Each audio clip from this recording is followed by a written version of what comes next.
nome é José Gil de Almeida, eu nasci em Goiôerê, no interior do Paraná, em 31 de outubro de 1956. Fui para Maringá para trabalhar como contínuo no Banco do Estado do Paraná e eu digo que ali começou a minha militância política. Foi no Banestado, como funcionário do Banestado, que eu comecei a militar na oposição sindical bancária, que foi estruturada em Maringá pelo Luiz Guxiquem, na época. O Guxiquem ficava na minha casa, enquanto nós fazíamos as reuniões da oposição bancária em casa. E aí eu comecei a participar de reuniões no Sindicato dos Bancários de São Paulo e de outros estados. E em Maringá também a minha militância era no movimento cineclubista. Na Universidade de Maringá nós tínhamos um grupo de cineclubistas que viajava para encontros, porque na época, como a ditadura proibia o nosso acesso a filmes bons, a filmes de esquerda, filmes culturais de países socialistas, a única forma que você tinha de ter acesso a essa produção cultural era através dos cineclubes. Em que ano isso? Isso, em 64. Havia muita repressão, mas através do cineclube, na universidade, em alguns cursinhos pré-vestibulares na época, nós conseguíamos filmes de Angola, de Moçambique, de movimentos de guerrilha na época, né? Da Dinafilme, que era a distribuidora nacional de filmes. Então esses filmes eram muito disputados pelos cineclubes, geralmente eram filmes proibidos de serem divulgados no circuito normal, né? Eles só passavam mesmo em universidades, faculdades, escolas. E a minha militância na época era movimento secundarista, movimento cultural cineclubista e oposição sindical bancária.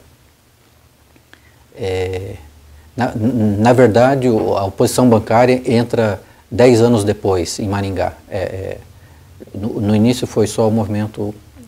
Eu me lembro na época, 64, que o grupo de amigos que eu tinha, pessoal de cineclube, se reunia nos bares para tomar cerveja e falar de política, né?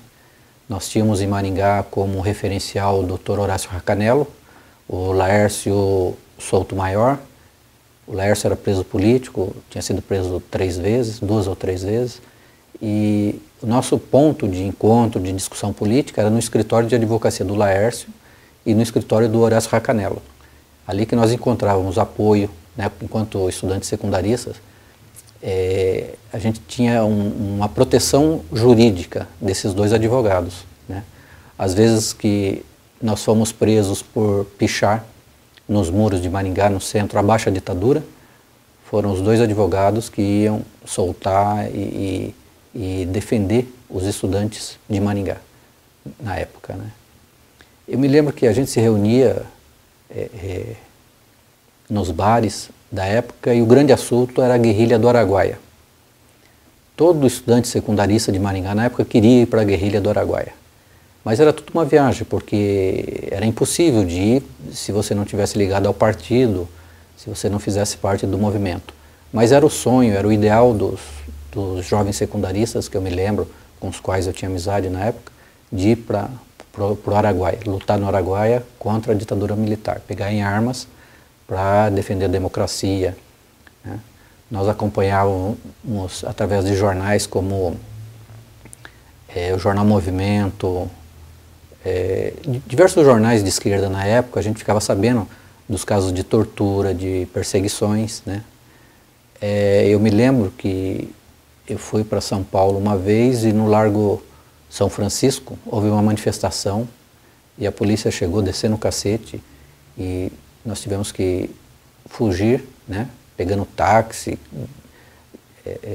Essa foi a primeira fuga que eu tive lá em São Paulo, né, foi no Largo da Ordem, numa manifestação, num movimento que teve lá, de um movimento socialista, que eu não me lembro bem na época, né.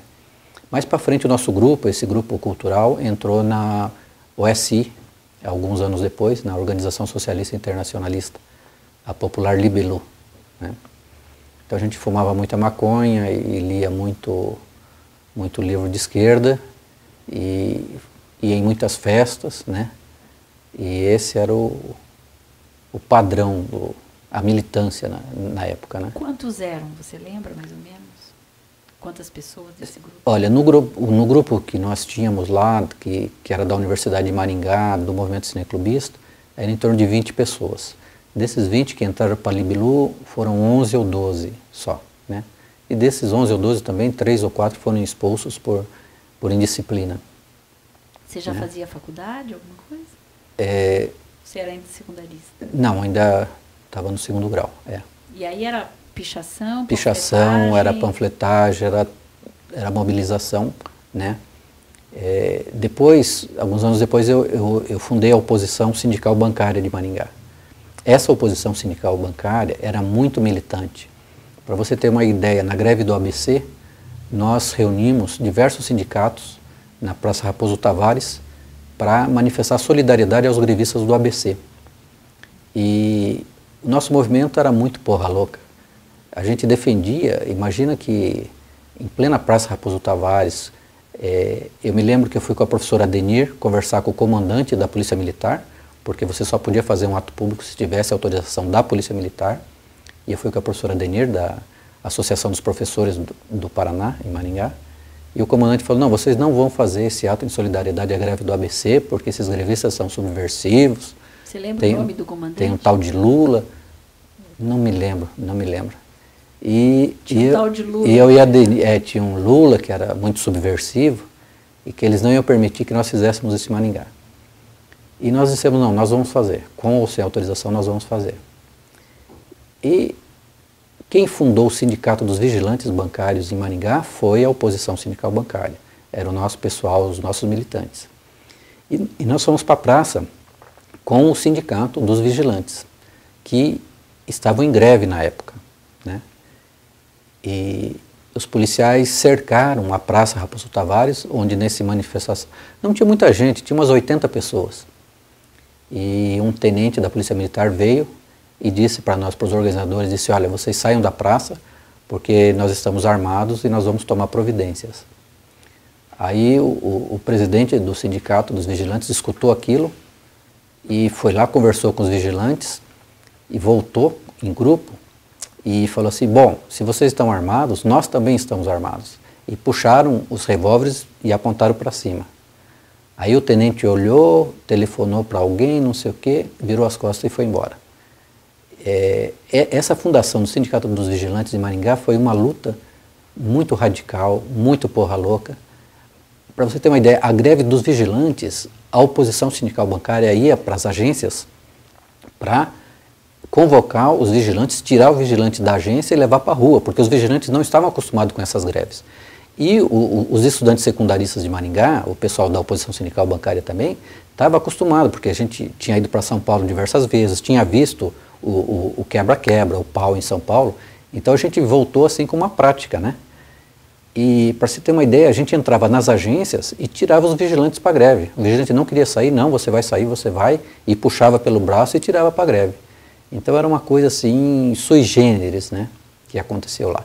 E esse sindicato dos vigilantes, ele cresceu tanto, todas as greves que ele fez na época foram vitoriosas. Cresceu tanto esse sindicato que depois esse sindicato fundou o sindicato em Umuarama, Cianorte, em toda a região eles começaram a fundar associações de vigilantes. A Associação dos Padeiros e Panificadores também nasceu no movimento de oposição sindical bancária, no movimento cultural, né? Depois todo o nosso pessoal ingressou no PT. Eu fui o primeiro presidente do PT de Maringá. Meu vice-presidente na época era o Anésio Kowalski, que quando eu saí do PT, ele assumiu a presidência do PT em Maringá, trouxe o Lula para falar em Maringá. E o PT de Maringá, eu lembro, ele foi construído por estudantes secundaristas e universitários, né? Foi uma coisa muito interessante, porque esses estudantes, a gente ia para os bairros, para as vilas, para as favelas, filiar trabalhadores e moradores. Então nós chegávamos, eu lembro na Vila Operária, em Maringá, sábado, domingo, ia lá 20 estudantes fazendo as filiações nas casas. E eram tempos difíceis, a maioria eram desempregados, ou viviam com os pais. Eu lembro que a gente não tinha dinheiro para almoçar, de repente. A gente estava na praça fazendo filiação. Não tinha dinheiro para almoçar. Aí a gente comprava banana e pão. E esse era o almoço, né? Mas a gente era feliz. Daí o PT também assumiu muitas lutas. A gente fez muitos movimentos, né? E o principal que eu lembro foi a nossa ligação com a Líbia. Como a gente não conseguiu ir para o Araguaia, a gente não conseguiu fazer guerrilha, nós saímos uma vez de Maringá e fomos para Brasília. Porque a gente lia que o Gaddafi era terrorista, que o Gaddafi apoiava os movimentos guerrilheiros. Isso em 80? Isso em 80. Mas antes de você ir para a Líbia, sim, vamos voltar um pouquinho. Tá. Então, assim, de 64, você ali como secundarista, envolvido com o pessoal mais velho, sim, né? O pessoal das outras organizações, né? Certo. Você acabou entrando em alguma outra organização? Não, foi só... AP, ou não, PCB, ou não, na VARPA? Não, nenhum desses. A primeira organização que eu entrei e o meu grupo entrou foi na USI, okay, na Libilu. Né? Aí, em 68, onde é que você estava? Em 68 eu estava em Maringá. Estava em Maringá e falando atuando... especificamente do golpe, sim, né? Tá, a gente estava em Maringá e sofrendo a censura, não podia fazer isso, não podia fazer aquilo. Você tinha 22 anos? Sim. Estava agitando. Estava agitando e estava no sindicato dos bancários, na oposição sindical bancária. Né? Nós fomos para a eleição, perdemos a eleição, mas aí o sindicato tentou cooptar o nosso grupo, porque viu que era um grupo que trabalhava, então a gente ficava meio dentro, meio fora do sindicato e atuando politicamente. Como é que era atuar numa militância de oposição ao regime, sendo vigiado, provavelmente perseguido, sabendo, né, das prisões? E que tipo de estratégias vocês desenvolveram para... Você foi preso nessa época? Não, eu fui preso pichando só, mas aí o doutor Horácio me soltou, eu fiquei meia hora na delegacia, eu com alguns amigos, e meia hora depois, como o doutor Horácio tinha sido candidato a prefeito em Maringá, era muito respeitado, era professor da Universidade de Maringá, professor de Direito, então os policiais sabiam que não era bom mexer com o grupo dele, e em função disso nós fomos protegidos, né? Mas, por exemplo, eu fui demitido do Banco do Estado do Paraná no período eleitoral, né? Quer dizer, eu perdi a eleição, fui candidato a presidente do Sindicato dos Bancários de Maringá, perdi a eleição por 32 votos, e dali um mês o banco já me mandou embora. Que ano isso? Puxa vida, eu acho que eu tinha 21 anos. 67. 67. Aí, na época, eu entrei no Banco do Estado como contínuo. Aí eu fui à Caixa e fui até assessor da gerência regional. E daí eles me informaram que quem estava pedindo a minha cabeça foi que os militares tinham pedido que o banco me demitisse. E eu tinha amigos na gerência regional, como o Dr. Zito, né, que foi gerente regional do Banestado, que era um amigo pessoal, amigo da família. Ele tentou me segurar, mas aí chegou numa hora e ele falou, olha, não vai dar para segurar mais, a ordem veio de cima. Antes eles tentaram comprar, eles falaram, olha, você tem a seguinte opção, você abandona a oposição sindical bancária e nós te damos uma gerência em Barracão, na cidade de Barracão. Era uma forma de comprar ou de eliminar, porque ia para bem longe e ia perder o contato com o movimento. E daí, como eu disse não, eles demitiram.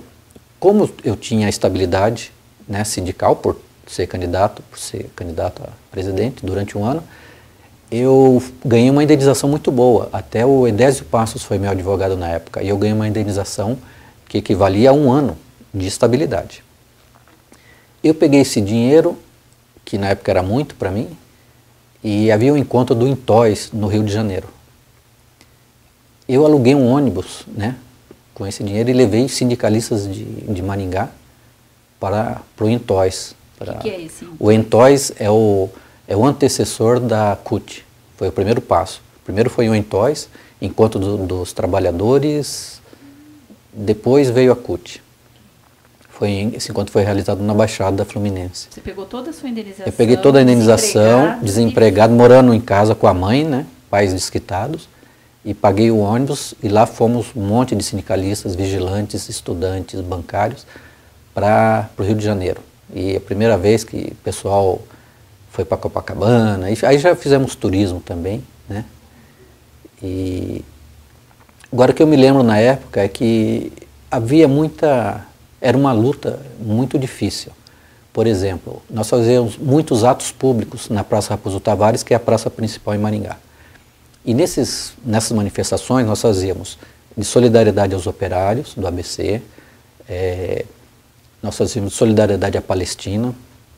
E eu me lembro que uma vez eu estava com alguns companheiros sentados no banco da praça esperando o início da manifestação e se sentou uma pessoa ao meu lado, né, que nós já identificamos que era militar, pelo porte físico e tal, com uma pasta 007. Aí ele falou assim, olha, eu vim só te dar um aviso. Você para com isso, você desapareça por uns tempos, porque nós vamos pegar você. Eu pensei que fosse brincadeira, né? Eu falei, você está brincando. Aí ele abriu a pasta, né? E havia uma pistola com silenciador. Ele falou, não é brincadeira, está aqui, ó. Aí e você? Aí eu fiquei quieto, né? Nessa época, eu estava em plena campanha, em plena campanha do sindicato dos bancários. Aí eu falei, então tá bom, né? Fiquei quieto. E aí, eu não sei para quem eu falei, que acabou chegando no ouvido de um parente meu, de Goiôerê, né? Fazendeiro. Aí esse amigo fazendeiro, passou uma semana, ele me ligou e falou, estou te mandando um carro com motorista para ele te levar nas manifestações, para lá, para cá. Falei, tá bom, muito obrigado. Né? Aí veio realmente a pessoa, me acompanhou onde eu ia, eu tinha um carro com combustível e o motorista me levando para todo lugar. Para o nosso movimento era uma festa, né? Mas aí depois nós fomos descobrir, esse era um matador que veio do Nordeste só para nos proteger, porque sabia que esse amigo fazendeiro sabia que nós poderíamos sofrer um ataque a qualquer momento. Você estava jurado de morte. Estava jurado de morte. Então, ele trouxe um matador do Nordeste e ele tinha incumbência de nos proteger. Um segurança. Sabe? Um segurança. Então, eu acho que poucos movimentos de esquerda tiveram isso, né? Um matador profissional dando aquela segurança. E aí a gente ia tranquilo para os movimentos, né? Isso durou quanto tempo? Porque isso durou só durante a campanha eleitoral, que foram 2 meses. Para você ter uma ideia, a coisa era tão ruim que 1 mês antes, na greve dos vigilantes, a greve vitoriosa, o presidente, o João Rodrigues, morava na cidade de Sarandi, numa ocupação em Sarandi. E nós, os estudantes, nós levávamos projetor para passar filmes de conscientização política para os moradores. Nós não tínhamos carro, os pais tinham carros, mas a gente ia de ônibus com um projetor até Sarandi, que eram uns 20 quilômetros, e estendia um lençol na parede das casas e passava o filme. E nós fizemos isso e quando nós saímos, entramos no ônibus com o projetor, nós estávamos em 6 estudantes da Universidade de Maringá. Entrou 2 homens e disseram para nós assim, olha, aquilo que está acontecendo com o João vai acontecer com vocês também. E desceram. E nós não entendemos nada, o que ele queria dizer com aquilo. E continuamos. E no outro dia nós ficamos sabendo.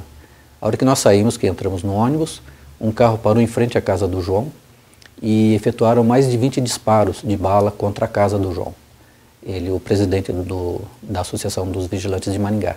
Ele pegou a mulher e os 4 filhos, deitou embaixo da cama e a casa ficou toda furada de bala. Né? E após os disparos, esse carro foi embora. Né?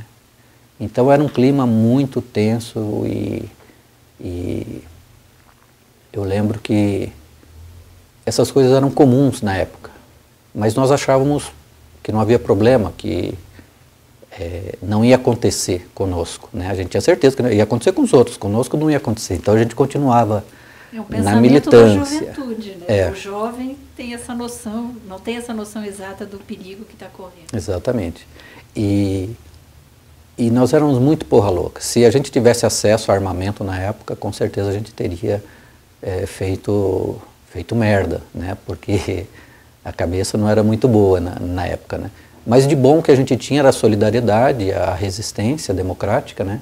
O combate, a mobilização das pessoas. Depois de alguns anos, daí eu vim para Curitiba, porque eu não conseguia emprego. Quando o Banestado me mandou embora em Maringá, né? Eu não conseguia emprego.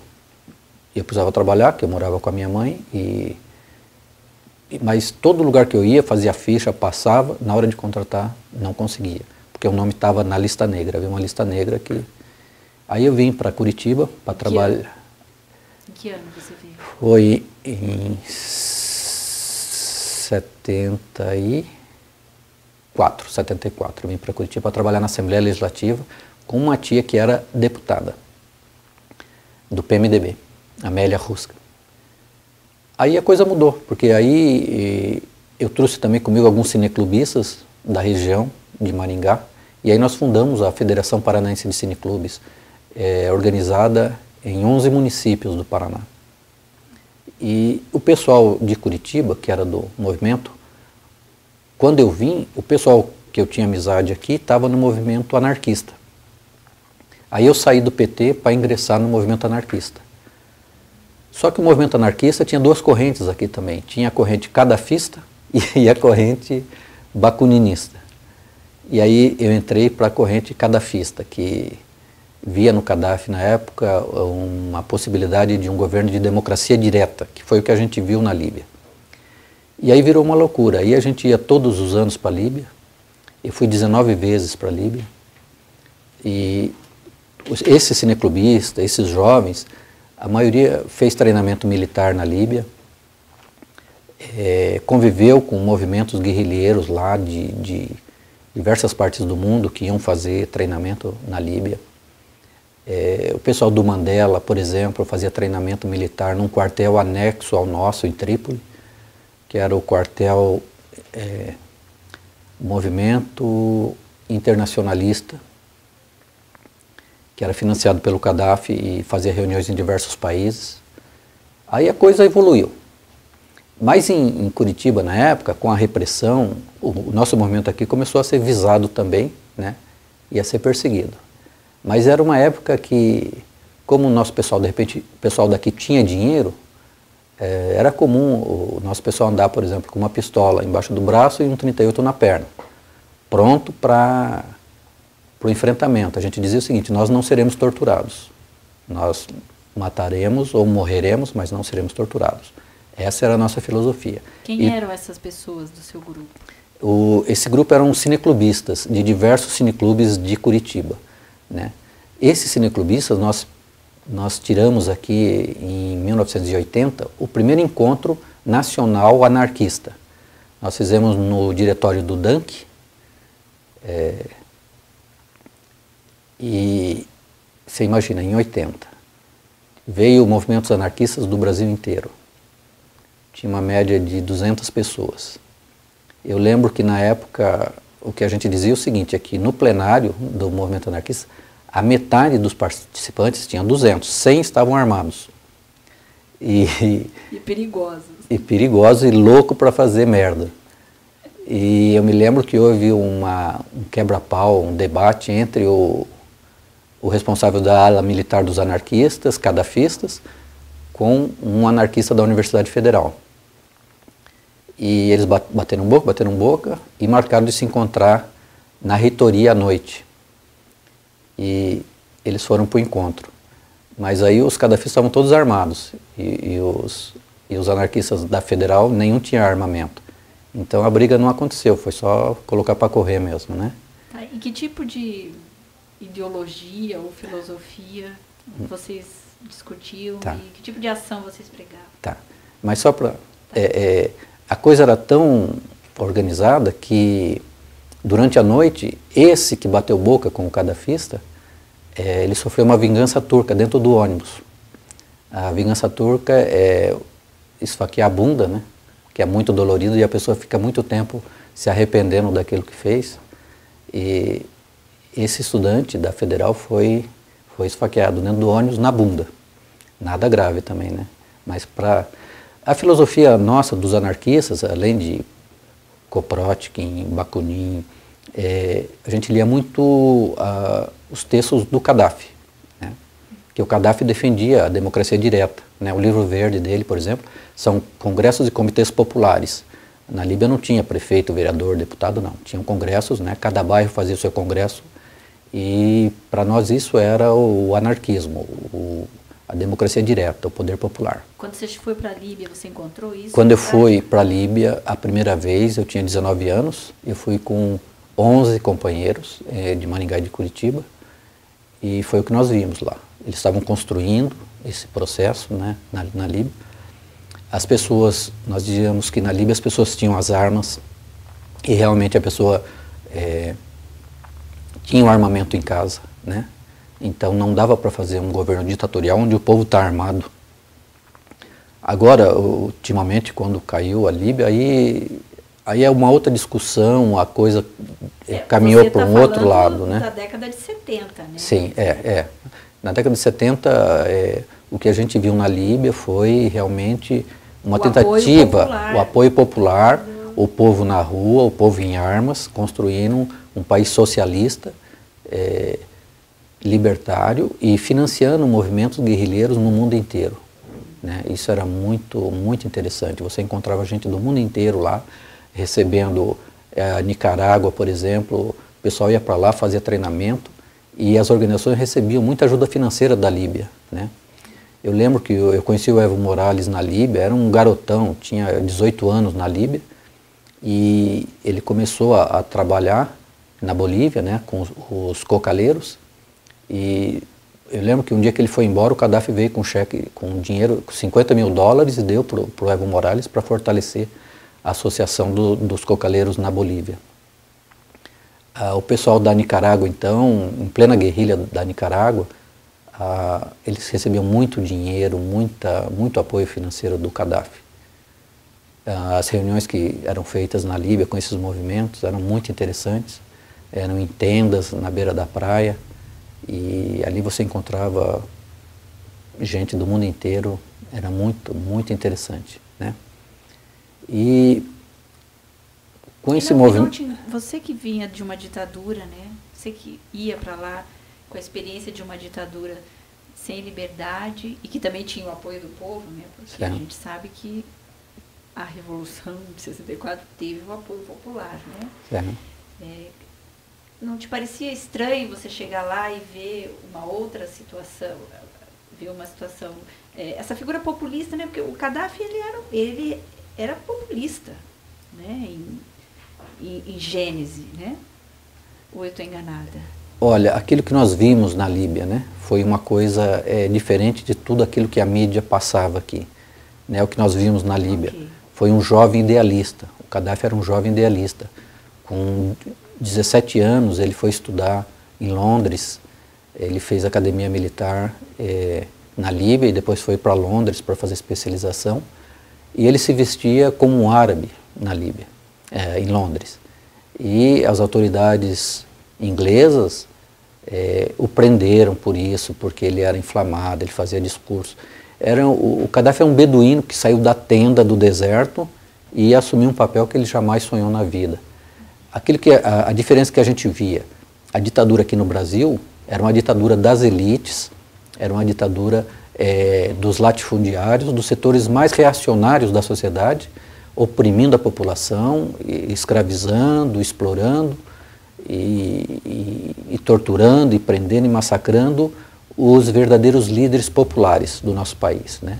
Na Líbia não, o que a gente viu na Líbia foi um jovem idealista colocando todo o aparato do poder, do governo, nas mãos da população e dos movimentos revolucionários mundiais. Então vai uma diferença muito grande, porque toda a riqueza na Líbia era dividida com a população. 50% de tudo aquilo que ingressava em petróleo ia para a população e 50% para a administração do governo, para a construção de estradas, hospitais, né? A Líbia tinha o melhor IDH da África, né? A Líbia, por exemplo, tinha batalhões de médicos e dentistas nos países mais pobres da África. Então era uma coisa muito diferente, a gente não via repressão na Líbia, não via presídios lotados, prisões, não havia nada disso. Então, para nós, na época, era um exemplo a ser seguido, né? E esse movimento, tanto que foi fundado aqui, na época nós fundamos o movimento Democracia Direta, que era um movimento ligado à Líbia. E esse movimento Democracia Direta participou de muitas atividades, apoiando greves aqui em Curitiba, manifestações, não só em Curitiba, em diversas cidades, né? Então, o que eu vejo, nós passamos por um período assim de ditadura militar. Depois, quando começou a haver abertura, houve mais possibilidade de que esses movimentos se estruturassem, né? Então, por exemplo, a Federação Paranaense de Cineclubes era a mais revolucionária do Brasil, a ponto de ganhar as eleições para a presidência do Conselho Nacional de Cineclubes. Teve uma eleição em Brasília e o Paraná, que nunca, a Federação de Cineclubes do Paraná, que foi fundada no ano seguinte, a federação, os seus diretores foram eleitos para o Conselho Nacional de Cineclubes. Quer dizer, foi o reconhecimento nacional do movimento político e cultural que era feito aqui em Curitiba. Nesse cineclube de Curitiba e dessa organização nacional, você continuava com a mesma proposta de passar filmes políticos? Sim. Nós passávamos aqui... Filmes que não passavam no circuito. Exatamente, esses filmes de cineastas malditos, né? Você lembra de algum especial? Costa Gravas. E daí, o cinema novo, por exemplo, nós apoiávamos, né? Filmes que foram proibidos, né, pela ditadura, como o Je vous salue Marie. A Federação Paranaense de Cineclubes conseguiu uma cópia e fez cópias e reproduziu. E isso nos trouxe uma intimação na Polícia Federal. A Polícia Federal veio até nós, até os cineclubistas, entregou um ofício. Nesse ofício dizia: vocês estão proibidos de exibir esse filme, Je vous salue Marie. Mas nós sofremos e esse filme, é um filme muito chato, né? Mas nós passávamos só porque era proibido, então era preciso resistir. E eu lembro que teve uma situação muito cômica. Nós fomos passar esse filme num colégio católico, no Largo da Ordem. E havia uma infiltração no nosso movimento, né? Havia um cineclubista que a gente tinha certeza que era infiltrado. E esse cineclubista conseguiu trocar a fita, que a gente ia passar do Je vous salue Marie. Ele pegou uma fita de filme pornográfico e colocou no lugar. E aí você imagina, o auditório lotado, com freiras, com tudo, quando você começa com o filme, é um filme pornográfico. E daí, quando nós vimos, desligamos, fomos atrás do filme, não havia mais, a pessoa havia sumido com o filme. Então foi uma situação cômica que aconteceu. Cômica agora, né? Agora cômica, mas na época queimou o filme, né, do cineclubista nesse colégio, nunca mais nós voltamos lá. Mas nós fazíamos, por exemplo, encontro de cineclubes em Goiôerê, em Medianeira. Na época, o prefeito de Medianeira era um amigo, um companheiro de esquerda que tinha sido preso pela ditadura e abria para nós a prefeitura e nós fazíamos encontros em Medianeira. Em diversas cidades, né? Havia cineclubes em Bandeirantes, em Cascavel, Ponta Grossa, Londrina. Em Londrina, nós trabalhamos muito com o pessoal do movimento de anistia, né? Nessa época, estamos falando de 70, o pessoal de Maringá ia muito para Londrina, porque em Maringá, o movimento de anistia em Maringá era fraco, mas o de Londrina era muito forte. O Domingos Pellegrini Júnior era um dos líderes do movimento em Londrina, e o pessoal de Maringá ia muito para Londrina, os estudantes, para participar dos eventos. Em Apucarana também, o movimento era bom em Apucarana, havia um padre que fazia boas reuniões na igreja em Apucarana, porque se fizesse em outro lugar haveria repressão. Então, em Apucarana, as reuniões do movimento de anistia eram realizadas na igreja. E depois esse movimento Democracia Direta, né, que resultou disso tudo, resultou o movimento Democracia Direta. Ele continua até hoje. Nós temos um site chamado marchaverde.com.br, onde nós trazemos notícias dos movimentos da Palestina, da Ásia, da Síria, da Líbia, né? A resistência à Líbia hoje, ela continua organizada. Algumas reuniões são feitas em Paris e nós mantemos contato ainda com esse pessoal. Todo esse pessoal que era do movimento Democracia Direta, que estava na Líbia, com o martírio do Gaddafi, esse pessoal estava sendo cooptado pelo Hugo Chávez. O Hugo Chávez estava preparando um movimento internacional para trazer todo esse pessoal do Gaddafi para Caracas. Eu tive em 2 reuniões em Caracas e a coisa estava caminhando bem para se fazer um movimento internacional, um movimento revolucionário. Mas com a morte do Chávez, aí acabou tudo, porque o Maduro não tinha acesso a esse pessoal, não tinha contato com esse pessoal, a coisa parou. Do movimento Democracia Direta, hoje no Brasil nós temos aí em 6 estados militantes desse movimento que continuam até hoje trabalhando. Esporadicamente faz um jornal, faz uma publicação. O site é um ponto de encontro e discussão, é um fórum de discussão entre os membros desse movimento, né? Então o que eu vejo é o seguinte, que a maioria dos companheiros do movimento que veio de Maringá, aqui em Curitiba hoje nós temos umas 15 pessoas que eram do movimento em Maringá que estão em Curitiba, mas a maioria viraram empresários, médicos, comerciantes, que ficaram na militância mesmo foram poucos.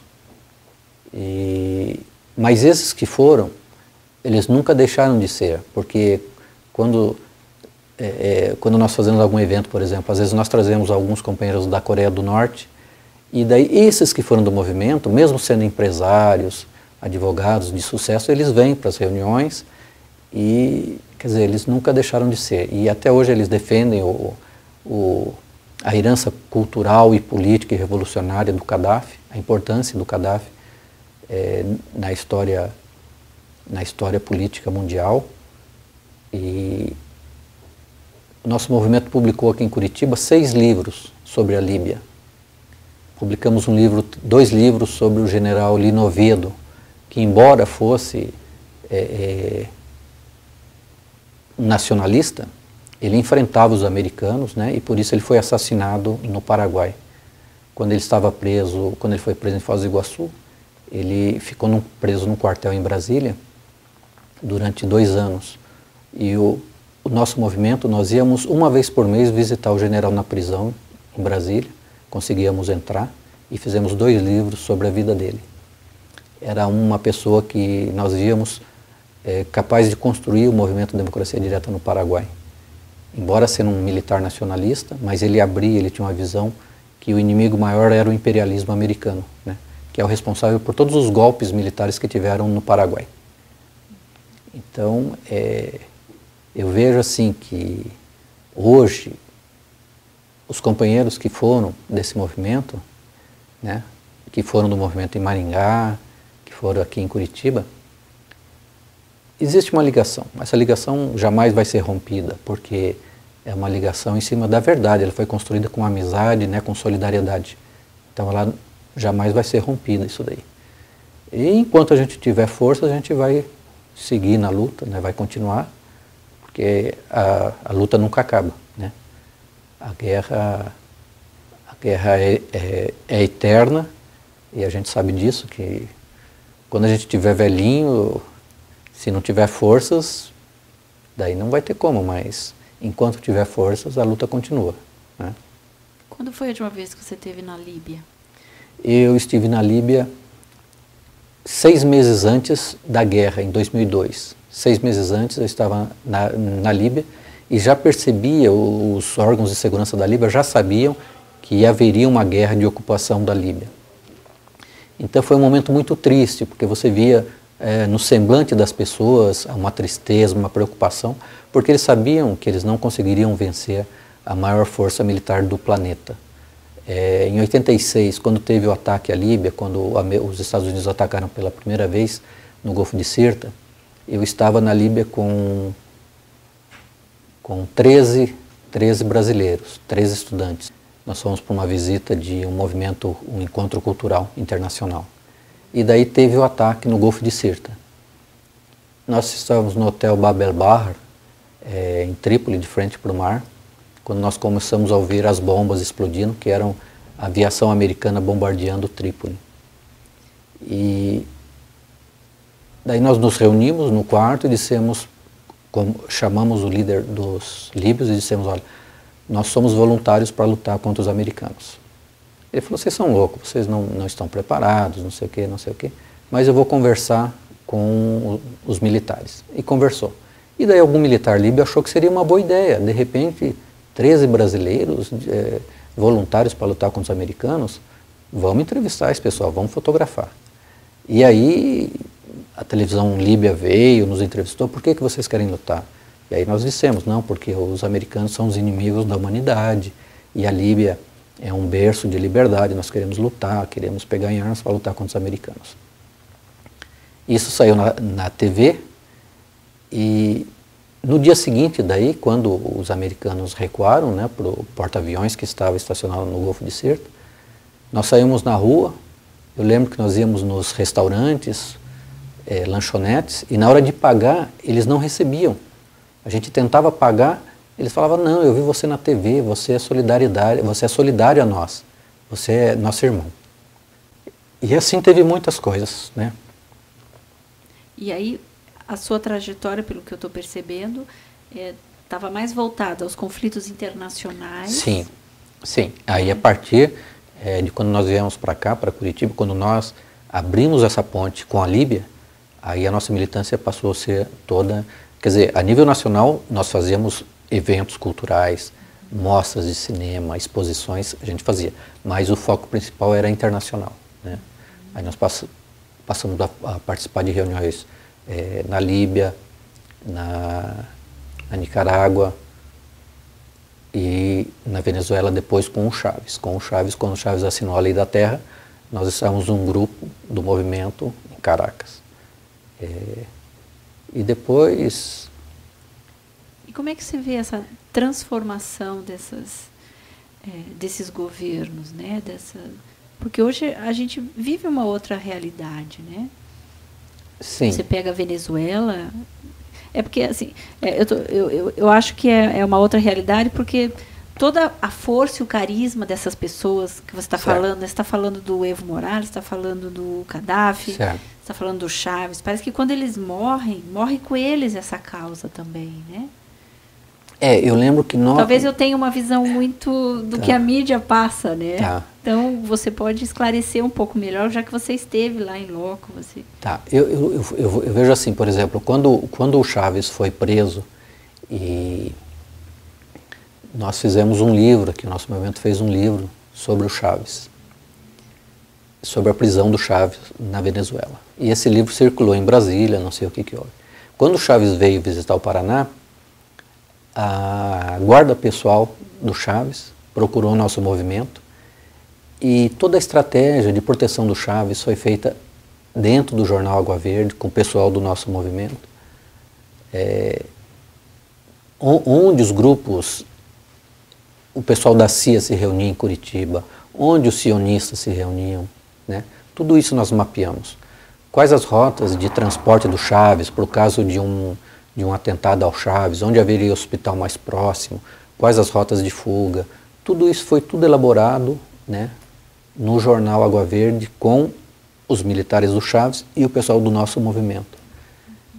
Foi quando ele veio no governo Requião. Do Requião, exatamente. Foi ao Teatro Guaíra. No Teatro Guaíra. Tanto que no Teatro Guaíra, se você vê as fotos que tem lá, toda a imprensa que estava no palco, quando o Chávez entra, sai todo mundo. Os únicos que ficaram no palco foi o nosso pessoal, né? Porque havia uma ligação tão boa com o pessoal do Chávez que o nosso pessoal falou, não, vocês ficam. Quer dizer, nós tínhamos acesso, né, a ele, conversamos com ele restrito, porque havia assim uma luta. Bom, eu vejo assim, o pessoal, nós conhecemos na Líbia lá o pessoal que hoje é do primeiro escalão do Evo Morales, grande parte do pessoal do Chávez. O que a gente vê é que a luta não morre, ela muda o sentido, ela muda a forma, mas ela não morre, ela assim como o Maduro hoje, é diferente, por exemplo, o Chávez, o pessoal que o Chávez levava com ele era o pessoal forjado na batalha, era o pessoal que foi para a guerra mesmo, que derramou o sangue, né?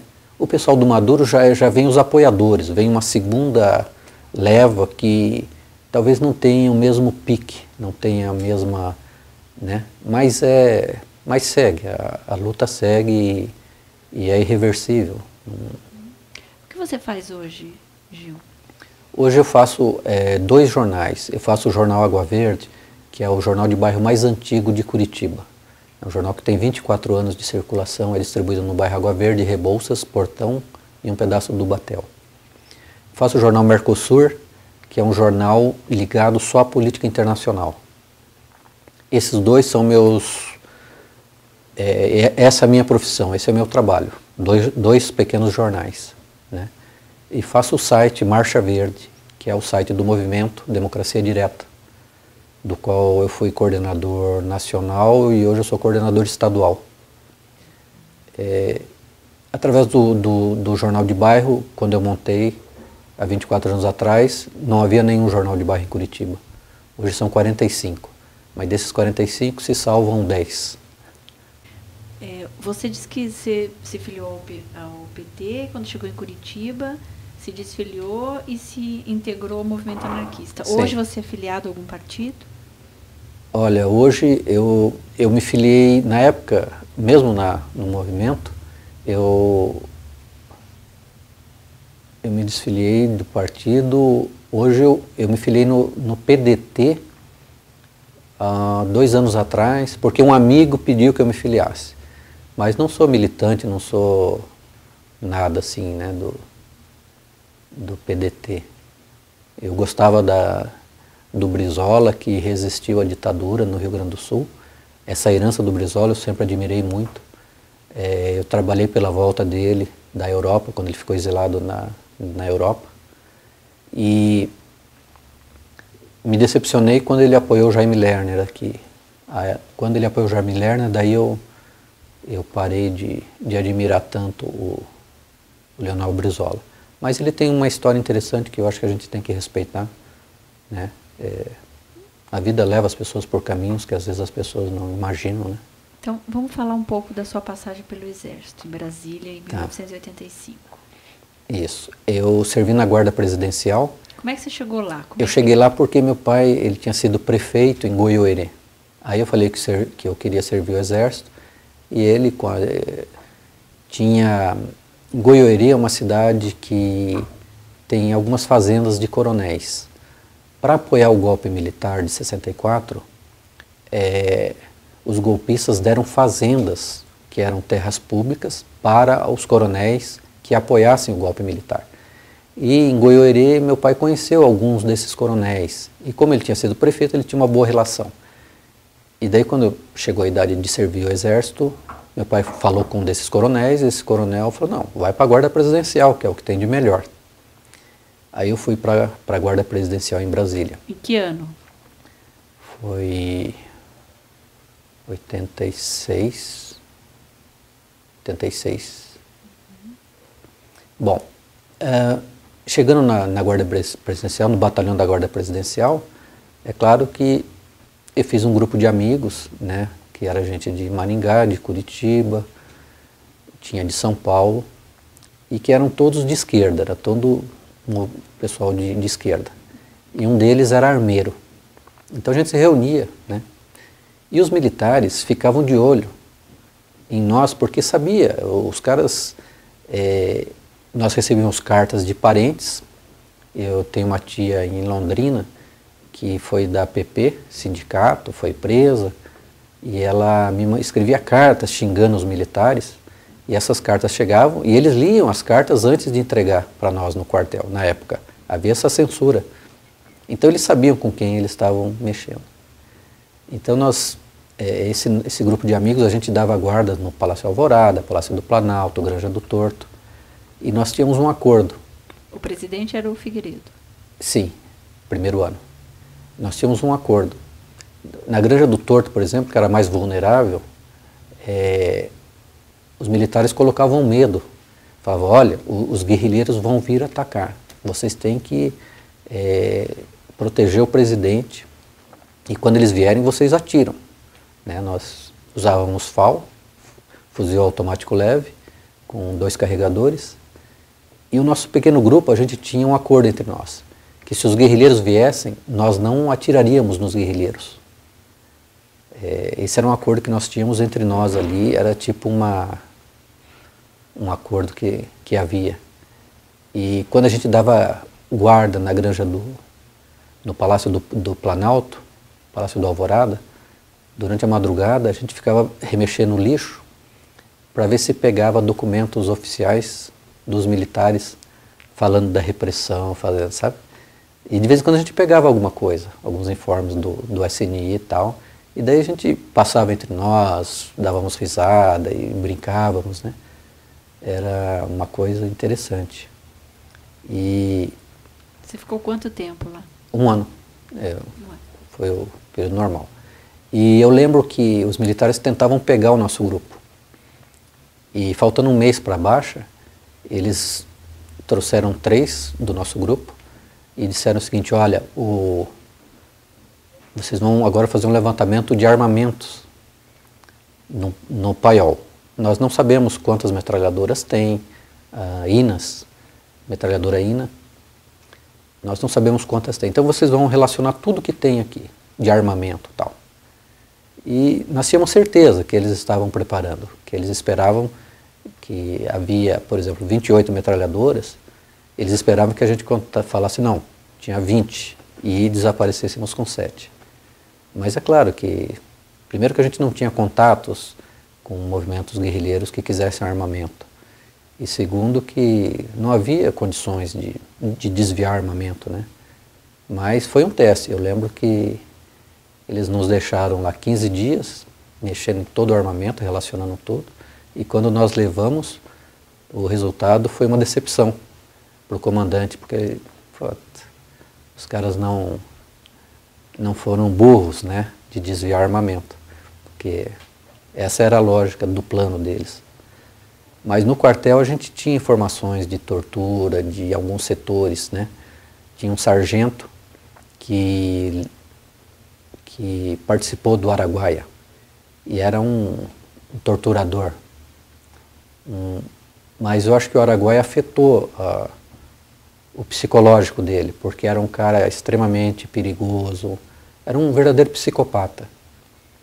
Os soldados se referiam a ele sempre, não só nós que tínhamos uma consciência política, mas os soldados de modo geral se referiam a esse sargento de uma forma bem pejorativa, né? Porque era um psicopata mesmo e todos sabiam disso, que era a herança que ele trouxe do Araguaia. E ele falava abertamente? Falava abertamente que tinha matado o guerrilheiro, que o guerrilheiro tinha que matar mesmo, que não sei o quê. E era um bostinha que, sem uma arma na mão, ele não faria nada. Mas era um psicopata. Né? O que a gente viu também é que a gente tinha, durante esse período,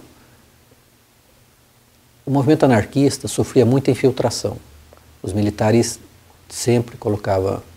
E essas pessoas que nós conhecemos bem, esses infiltrados, que nós conhecemos, eram pessoas que tomavam remédios hoje que a gente diz tarja preta. Eram pessoas desequilibradas que faziam esse serviço sujo, né? Serviço de informação.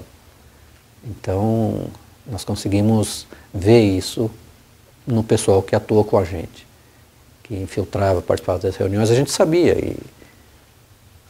E a análise que nós temos desse pessoal é que eram pessoas perigosas por serem doentes, por serem psicologicamente complicadas. Então, nesse sentido, eram perigosas.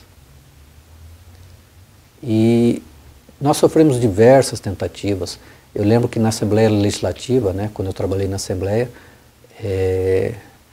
eu sugeri à deputada Amelinha que criasse a Comissão de Direitos Humanos da Assembleia. E ela criou. Ela era do PMDB, criou a Comissão de Direitos Humanos da Assembleia Legislativa. E um dia apareceu lá um argentino, machucado, ferido. Às vezes aparecia o pessoal do Paraguai, né? Mas o pessoal do Mopoco do Paraguai, que era torturado, era preso, vinha para Curitiba, e daí a Comissão de Direitos Humanos da Assembleia conseguia um hotel, conseguia um alimento, e até algum dinheiro para de repente eles pegarem um ônibus e irem para algum lugar. Mas veio esse argentino, que se dizia professor universitário em Buenos Aires, e falou que tinha sido torturado, tal, tal. E daí ele se aproximou, fez amizade com o nosso pessoal, e um dia ele reuniu com a gente e disse, olha, no Brasil não tem jeito, nós vamos ter que assaltar bancos e fazer um movimento guerrilheiro. Quer dizer, isso em 80, né, já não havia mais motivo para isso, né? E é claro que o pessoal deu risada e falou para ele, olha, não, você está no lugar errado, né? Que era um infiltrado também. Então sempre tinha alguma coisa, sempre tinha algum problema, né? Você, pelo jeito, gosta de viver perigosamente. Então, na época da Líbia, o nosso movimento tinha condições de fazer as coisas, né? Por exemplo, na Argentina, em 2002, quando caíram 2 presidentes em 30 dias, o nosso movimento de democracia direta foi para a Argentina e acompanhou. Nós ficamos 15 dias em Buenos Aires, acompanhando o processo, participando das manifestações de rua. Quando o Chávez assinou a Lei da Terra, nós fomos, o pessoal do nosso movimento foi para lá. Então, onde havia condições da gente participar mais diretamente de manifestações concretas, de enfrentamento, nosso pessoal gostava de participar. Era uma forma de militância mais revolucionária, né? Mais direta. E hoje, quais são as suas causas? Hoje nós continuamos com a solidariedade internacional, né? Por exemplo, a questão da Síria. O nosso site, o marchaverde.com.br, ele é visitado por movimentos de muitos países. Nós recebemos informações quase que diárias do Irã, da Palestina, da Líbia, da resistência, né? dos cadafistas. Então, muita informação que a gente joga na internet e joga para outros jornais e meios de comunicação, nós fazemos essa ponte, nós recebemos as informações e repassamos. Então esse é o nosso movimento hoje, né? Essa é a nossa militância, é a solidariedade internacional, né? E nisso a gente continua. Então, se você quiser deixar uma mensagem final para a gente ir terminando, não sei se você tem mais alguma coisa a acrescentar. Eu só queria dizer que hoje nós, os amigos, né, da Líbia, os amigos que foram do movimento bancário e tal, né, a gente olha para trás e pensa que valeu a pena, sabe? Que a gente é o que é graças ao que nós fomos, né? E que é uma luta que não continua. E eu acredito também, não sei se isso é espiritualismo, né? A gente acredita, a gente dizia isso, que às vezes, quando o amigo estava numa situação difícil, num confronto, a gente falava, olha, não tem problema eu morrer, porque eu vou renascer e vou continuar essa luta, né? E os meus inimigos continuarão sendo meus inimigos. Então, morrer não é nada, a gente vai continuar essa luta e na outra vida o combate continua e os nossos inimigos serão os nossos inimigos, né? Então, só isso.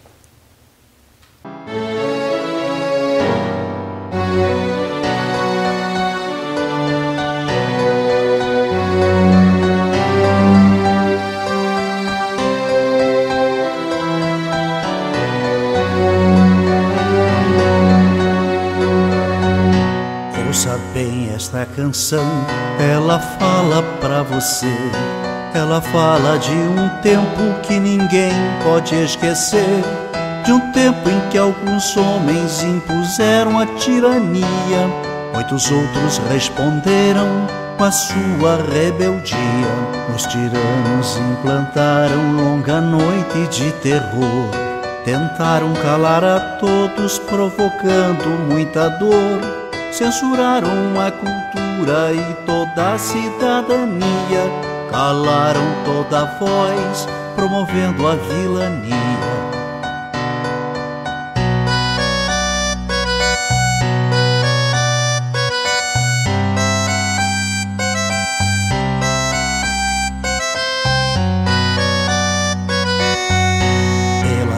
Fábricas, escolas, nas ruas e construções, reagiu o nosso povo à violência dos grilhões. Resistiram estudantes, camponeses e operários. Foram homens e mulheres a enfrentar os sanguinários. 3 reis, Zé e Désio, Seixas, Isis, Marighella entregaram suas vidas pra vida ficar mais bela. Muitos outros foram mortos por lutar contra a opressão, ou desaparecidos, ou no exílio ou na prisão.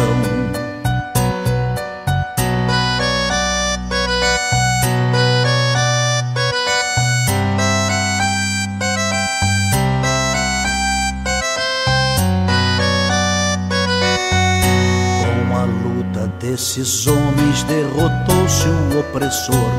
Muito sangue derramado, muita lágrima e suor. Quem tem medo de retorno não se sinta equivocado. O terror que foi um dia poderá voltar dobrado. A mesma vigilância de quem ama a liberdade poderá impedir que volte o império da maldade. Mas a luta continua por justiça e pelo pão, pela reforma agrária, por saúde e educação.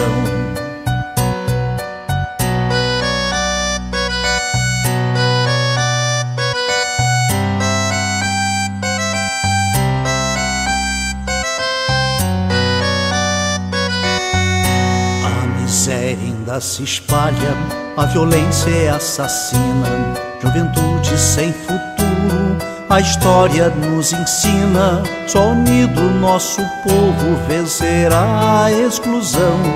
Um homem tendo por outro sentimento de união. O recado já está dado pro vizinho e seu irmão.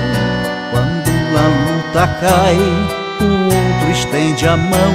Não se cale quem tem fome, quem tem sede de ternura, pois a vida favorece a quem luta com bravura.